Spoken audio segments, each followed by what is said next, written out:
Hello, World Civilization 106 class. Welcome to week 8. And so there's just more that keeps going on. So I realize that there just continues to be a lot of distractions in terms of being able to concentrate on keeping up with the work. So I understand. Um, I hope you took a look at my last announcement. I haven't been able to get back to some of you. Also, some of you have been writing to me on talking about the situation with Ukraine and Russia and what's going on in the world right now. Um, and so we're going to move forward with our class, but while we're doing that, I'm going to continue to reach out and through announcements in particular, try to help maybe help us navigate us through a very confusing and very scary time. Sometime this week. Okay, so first of all, let me clarify. I am working 2 jobs, so I am really. It's difficult to sometimes balance out what I'm doing, but this is very important for me to be able to communicate with you about what's going on. This week, I will try to find an evening where I do a Zoom conference call and set it up so that whoever wants to talk about what's going on, we can do that. And I'm trying to make sure that I can help give you some more insight into what's going on. Now, I'm not an expert on this part of the world, but I have a pretty strong sense of it. I have, I do teach Cold War politics. I have the basics down, and sometimes there's a lot going on in the media that doesn't always clarify all that, and there's also a massive amount of conspiracy theories, which I knew were going to be flooding the internet world, and all sorts of things that I guess they could all be true. They can't all be true. And just also, reminding us about the problem of nuclear weapons, because this really is the component that has to be understood. During the Cold War years, we talked about mutually assured destruction. The United States has nuclear bombs, Russia has nuclear bombs. We have to really pull back for a moment and think about what that means and the implications of that. That's why in my last announcement, I mentioned this, and I also even talked about the dark comedy Dr. Strangelove, because I want you all to just kind of not forget that part. And the media, I think the reason why it hasn't been talked about as much, although I think I'm seeing it show up more, is it's almost like something we don't want to think about, but this is really the elephant in the room, okay? On top of the suffering of what's happening to people in Ukraine. So there's just a lot to unpack. And so I'm not going to do that here. I just want to say that I am going to be posting videos on my announcements and trying to reach out. And when you do comment on the announcements or write to me, I might be a little bit slow, but I'm going to get back to all of you.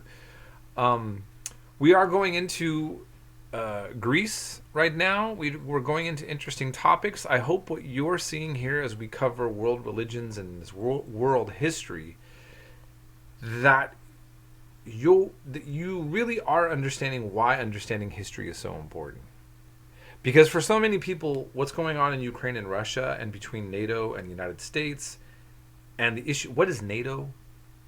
Why should we care? Why does Putin care so much? You have to know history. You have to understand these things that are going on, because people in power certainly do. And people on the ground certainly do in many different areas. I happen to always think that this field of history, is extremely important. And that's why I have a passion for it. Because it really helps us contextualize why the world is operating the way it is. And right now, all bets are off. I'm not trying to make anybody fearful, but we got to have for real talk. Anything can happen right now. This is not a good situation. Okay? So we really hope and pray for all leaders to pull back from going too far, because that is always too possible. And I mean, this is already too far, but it can get way far. It can get very big. This is a real potential for a World War III situation.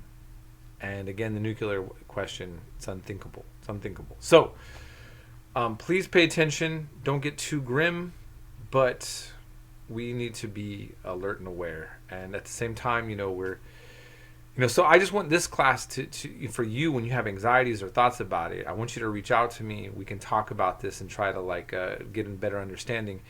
And I will be working very hard to get some time to fit in for all of you this week. I'm putting a video I'm posting 2 videos with this announcement. One is by a guy he's British citizen. He's part Polish ethnically, but he speaks fluent Russian, Polish, and several other languages, I think. But he's a vlogger that goes through Eastern Europe and Asia. He's even gone to Cuba. He's just amazing, and he has he's a very popular following that watch him as he's traveled in the Slavic world, in particular, Eastern Europe. And I think that watching his show gives a lot of insight to things on the ground. He's just a vlogger, and he does this one video that he recorded just prior to the bombing. It's a little eerie and it's a little bit sad, but I think it's an important video to watch. It's very powerful. There's nothing graphic or terrible in it. It's just it's what's going on before, and him talking to Ukrainians about like what they think is going to happen. And then I have a Ukrainian band. Their music, Dacha Bracha, I just think are amazing. I've always liked them. And I just want us to always remember this as well. War creates more hatred in a world that has a lot of people who are, it's very easy to hate. We need to remember that culture and people is separate from our leaders. We don't always like the presidents that we have, and we'd like to not be judged based on our presidents or things that they do that we don't always have control of. Same goes for Russia. Russia and Ukraine, no matter what part of the world we're talking about, it's good to always put that into perspective. And no matter what happens, we have to remember that everybody on every side of the globe, the majority of us just want to spend times with our family and our friends and our loved ones, and we don't want any of this. So that's what the majority of us are, and we're often held captive by our own leaderships. And that's unfortunate, but it's good for us to recognize the humanity of everyone on this globe, and to keep that perspective. And I'm not talking about you always have to be passive or wishy-washy about something. It's about being a real human being and understanding, that aspect of life, reality, and how we are all. None of us asked to be born where we're born. Okay, so if you like where you live, and you were born here, that's just luck. Okay, you didn't earn that. Just remember that. Okay. Anyhow, that's all I have to say for now. I hope you are all having the best week as possible, and we'll be in touch.